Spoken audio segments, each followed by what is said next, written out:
በአዲስ መልኩ ወደ አገልግሎት የገባው የሩሲያው የጦር ጀት ሱ-34 ወደ ግንባር ተሰማርቶ ከባባድ ግዳጆችን እየተወጣ መሆኑ ተሰምቷል። ወደ ግዳጅ ከወጣ በኋላም ከፍተኛ ውጤት አስመዝግቧል ነው የተባለው።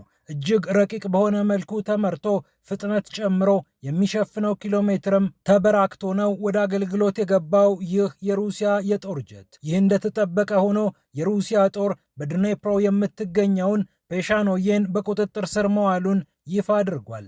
ፔሻኖዬ ነፃ ወጥታለች ብሏል የሩሲያ ጦር። በመቶዎች የሚቆጠሩ የዩክሬን ወታደሮች በየስርቻው ወድቀዋል ያለው የሩሲያ ጦር የኔቶ የጦር መሳሪያዎች የሚዘዋወሩባቸውን በርካታ የትራንስፖርት አቅርቦት ማዕከላት ከጥቅም ውጪ ስለማድረጉም ይፋ አድርጓል። እንዲሁም የዩክሬን የድሮን ትምህርት ቤቶች ከፍተኛ ፈተና ውስጥ ገብተዋል። በየጊዜው እየጠነከረና እየተራቀቀ የመጣው የሩሲያ የድሮን ቴክኖሎጂ ዩክሬንን ክፉኛ ፈተና ውስጥ እንደከተታት ታውቋል። የህይወትና የሞት ጉዳይ ነው ያሉት የዩክሬን የጦር አመራሮች በየሳምንቱ የድሮን ቴክኖሎጂ ለውጥ ለማድረግ ተገደዋል ነው የተባለው። ምክንያቱም የሩሲያ ድሮኖችና ሌሎች የረቀቁ የጦር መሳሪያዎች ዩክሬንን ጉድ እየሰሯት ስለሆነ ዩክሬን ድሮኖችን የምታመርትበትን መንገድ እንዲሁም ባለሙያዎቿን የምታሰለጥንበት መንገድ መቀየር ስላለበት የዜሌንስኪ መንግስት ብዙ ለውጦችን ለማድረግ ተገዷል ተብሏል። ይህ እንደተጠበቀ ሆኖ የዩክሬን የሙስና ቅሌት ከቀን ወደ ቀን አዳዲስ ነገሮችን እያሰማ ይገኛል። በሙስና ተጨማልቀዋል ከተባሉ የዩክሬን ባለስልጣናት መካከል አንደኛው ባለቤታቸው በፍሎሪዳ በንብረት ላይ ንብረት፣ በንግድ ላይ ንግድ እየጨመሩ ስለመሆኑ ተሰምቷል። አንዴ በሪል ስቴት፣ አንዴ በአበባ ሽያጭ እጃቸውን አስገብተዋል ነው የተባለው። ፒያሳ ኔትወርክን ስትከታተሉ ሁሉንም በጥልቀት ታገኛላችሁ። ፒያሳ ኔትወርክን ሰብስክራይብ፣ ላይክ እና ሼር በማድረግ የፈጣን የተአማኒና የጥልቅ ዘገባዎች ቤተሰብ ሁኑ ስንል በአክብሮት ጋብዘናል። አሁን ወደ ጉዳዮቻችን አለፍን።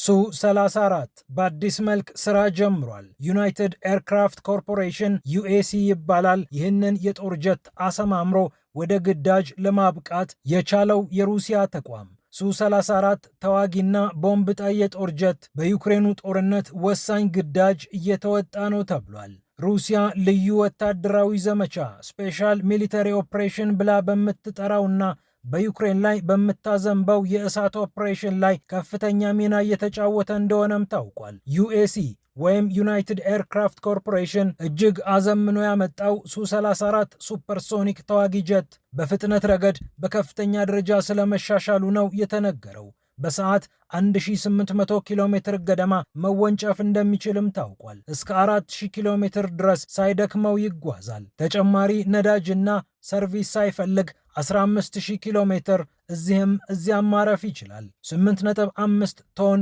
ክብደት ያለው ፈንጂ ወይም ተቀጣጣይ ነገር መያዝ እንዲችል ተደርጎም ተሰርቷል። ርዝመቱ 23.4 ሜትር፣ ስፋቱ 15.2 ሜትር የሆነው ይህ የጦር ጀት 2 አባላት ያሉት የአብራሪና የቦምብ ጣይ ቡድኖችን ያሰማራል። እጅግ የረቀቀ ሞተርም እንደተገጠመለት ታውቋል። ሱ-34 በዓለም ከሚፈለጉ የጦር ጀቶች መካከል አንደኛው ሲሆን በተለይ መካከለኛ አቅም ላላቸው አገራት በከፍተኛ ደረጃ የሚታይ እንደሆነ ይታወቃል። እርግጥ ሩሲያ ሱ-57 የተሰኘ እጅግ የተራቀቀ የአምስተኛው ትውልድ የጦር ጀት የሰራች ቢሆንም ሱ-34ን የሰራችው እርሷ ናትና ሁሉ በእጇ ሁሉ በደጇ ስለሆነ አሻሽላው አዘምናው ወደ ጦር ሜዳ ስለማሰማራቷ ተነግሯል። የዩክሬንን ምድር የጦር መሳሪያዎች ቤተ ሙከራ ያደረገችው ሩሲያ ዘመናዊ የጦር ጀቶችን፣ ድሮኖችን፣ መድፎችንና ሌሎች ቴክኖሎጂዎችን ለማመን በሚከብድ መጠንና ጥራት እያመረተች እንደምትገኝ ተሰምቷል።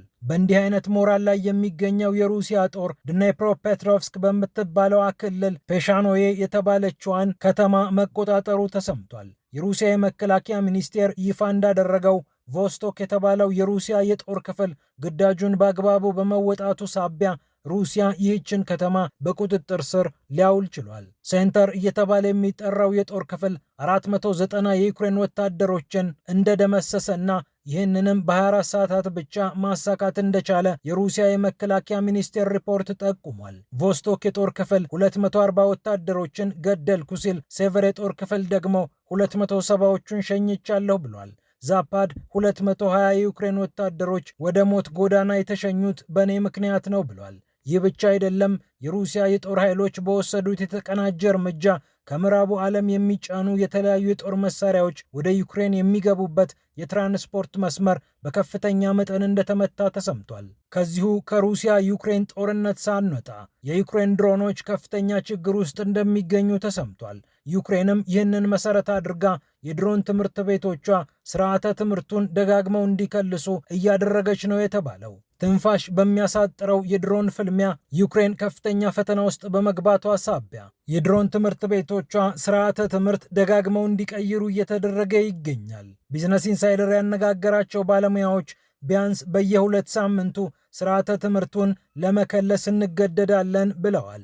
የድሮን ትምህርት ቤቶቹ እዚህም እዚያም የተተከሉ ቢሆንም የሩሲያ የጦር ቴክኖሎጂ ግን ከጊዜ ወደ ጊዜ እየረቀቀባቸው ተቸግረዋል ተብሏል። አስተማሪዎቹ ዛሬ ያስተማሩትን ነገ መድገም እየከበዳቸው እንደሆነም ተነግሯል። 3 የድሮን ትምህርት ቤቶች በዚህም ምክንያት የተለያዩ እርምጃዎችን ለመውሰድ እንደተገደዱና የድሮን ካሪኩለሙን በየጊዜው ለመቀየር እንደተገደዱ ተሰምቷል። እነዚህ ትምህርት ቤቶች እንዲህ ይላሉ።